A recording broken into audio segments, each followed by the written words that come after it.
Hello watchers, beast watcher के एक और रिव्यू एपिसोड में आप सभी का स्वागत है। आज के इस वीडियो में हम लेके आ चुके हैं डीमन स्लेयर का लेटेस्ट सीजन का नया एपिसोड। तो आपका टाइम वेस्ट नहीं करेंगे और सीधे चलेंगे एपिसोड की तरफ। पर उससे पहले चैनल को सब्सक्राइब और वीडियो को लाइक करना बिल्कुल मत भूलिएगा। हमारा पुराना चैनल उड़ गया है तो इस समय हम लोग की कच्चियाँ गीली हो रखी हैं। हमारे पास पैसे नहीं है, हम गरीब हो चुके हैं, माँ बाप हमको घर से निकालने वाले हैं और इससे अगर हम कोई बचा सकता है तो वो आप ही लोग हैं। इसीलिए चैनल को सब्सक्राइब और वीडियो को लाइक करना बिल्कुल मत भूलिएगा। तो एपिसोड की शुरुआत में हमको दिखाया जाता है गियोमी द स्टोन आशरा। वो हमको बताता है कि कैसे वो ट्रेन करने वाला है लोगों की लोअर बॉडी।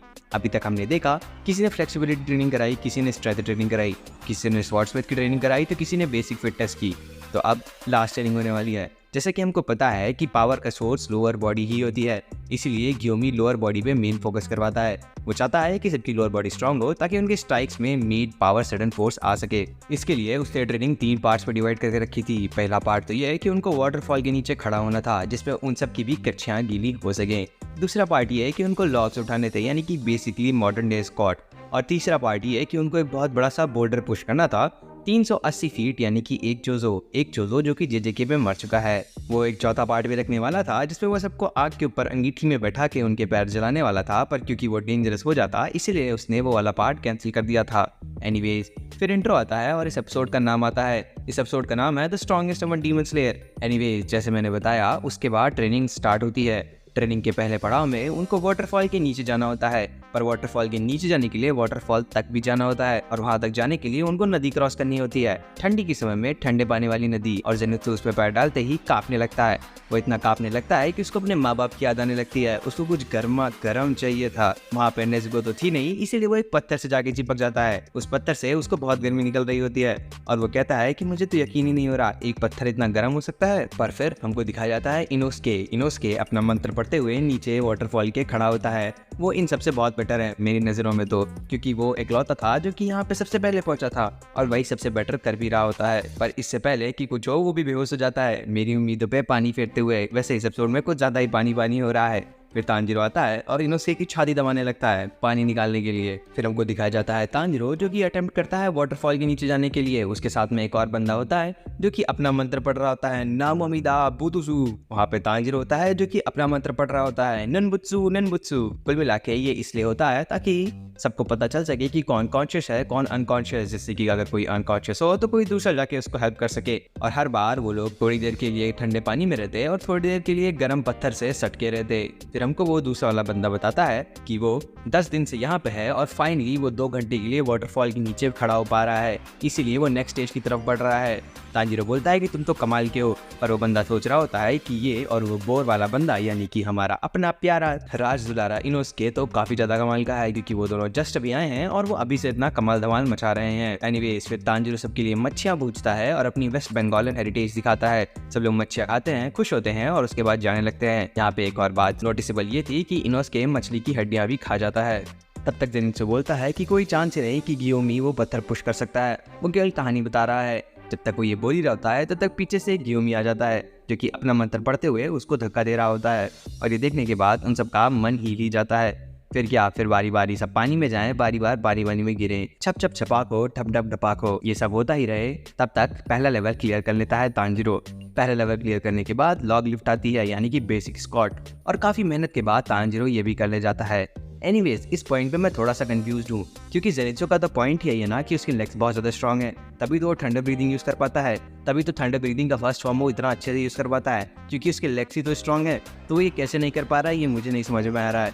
बट एनीवेज, क्या पता कोई यहाँ पे डिफरेंस हो पावर और स्ट्रेंथ के बीच में। फिर हमको दिखाए जाते हैं demons, specially Nakime the upper rank 4। वो बैठी होती है मूजान के साथ और सारे एरियाज को स्काउट कर रही होती है। उसने 60% डीमन स्लेयर्स को लोकेट भी कर लिया होता है। बेसिकली मूजान उसको हेल्प कर रहा होता है उबयाशी और नेज़ुको को खोजने के लिए। फिर जैसा मैंने बताया, क्योंकि तांजिरो ने वो तीनों लॉग उठा ली थी, इसीलिए वो तीसरे स्टेज पे पहुंच चुका होता है। वो इस बोल्डर को धक्का देने की कोशिश कर रहा होता है। वो अपना पूरा हुआ हैया करते हुए दम निकाल देता है। कई दिन भी बीत जाते हैं पर वो अभी भी पत्थर को धक्का नहीं दे पा रहा होता है। फिर हमको तांजिरो दिखाया जाता है बाकी लोगों से बात करते हुए। वो लोग कह रहे होते हैं कि वो लोग जा रहे हैं इस एरिया को छोड़ के। अब वो लोग सस्टेनमेंट सपोर्ट में करेंगे, क्योंकि उनको नहीं लगता है कि वो लोग इस लेवल को क्रॉस कर सकते हैं। तो उनको काफ़ी बुरा लग रहा है। वो तांजिरो के ऊपर काउंट कर रहे होते हैं। तांजिरो कहता है कि वो भी उनके ऊपर काउंट कर रहा है क्योंकि उनके बिना वो लोग भी नहीं लड़ पाएंगे बाकी सारे डीमंस से। इस बात से वो लोग खुश हो जाते हैं और जाने लगते हैं। तांजिरो अभी भी हैया हुआ करते हुए उसको धक्का देने की कोशिश कर रहा होता है, पर क्योंकि तांजिरो मेरी तरह है यानी कि दिल से कमजोर, इसलिए वो भी धक्का नहीं दे पा रहा होता है। फिर तांजिरो सबकी माँ बन जाता है, I mean not in literal sense. वो सबको बना बना के खिला रहा होता है, आई मीन राइस बॉल्स, वो भी ट्रायंगल शेप में परफेक्ट, और खूब स्पेशल नमक भी डाल रहा होता है। सब लोग बहुत खुश होते हैं और कह रहे होते हैं तुम तो मम्मी जैसा खाना बनाते हो। फिर उसके बाद वो वही सारे राइस बॉल फ्राई भी करके लोगों को खिलाता है और वो भी खा के उन लोग को मजा आ जाता है। तांजिरो इस बात पे बहुत प्राउड होता है कि उसकी कुकिंग स्किल इतनी ज्यादा अच्छी होती है। वो प्राउडली बता रहा होता है कि कैसे वो एक चारकोल बेचने वाले का लड़का है और इसी कारण उसको हीट का एक सही अंदाजा है, इसी कारण वो अच्छे से खाना पका पा रहा है। उसको इस मूवमेंट में अपने घर की याद आ रही थी। After all demon slayer corps भी उसका परिवार ही जैसा है। एनीवेज तांजिरो हमको फिर से ट्रेनिंग करते हुए दिखाया जाता है और वो नीचे गिरा पड़ा होता है। वो अभी भी बोल्डर को नहीं धक्का दे पा रहा होता है। फिर वहाँ पे गेन्या आ जाता है। गेन्या और वो बात करने लगते हैं। तांजिरो कहता है कि वो बहुत चिंतित था क्योंकि उसने सानवी वाले इंसिडेंट के बाद से गेन्या को नहीं देखा था। फिर गेन्या बताता है कि उसको काफी डांट भी पड़ी है गियोमी से, पर अब सब कुछ ठीक है। एनीवेज फिर तांजिरो बोलता है कि तुम बोल्डर धक्का दे पाए अभी तक। इस पे गेन्या कहता है हाँ कि उसने बोल्डर को धक्का दे दिया है। फिर वो कहता है कि अगर तुम रेपिटेटिव मोशन यूज करोगे तो तुम भी बोल्डर को धक्का दे पाओगे।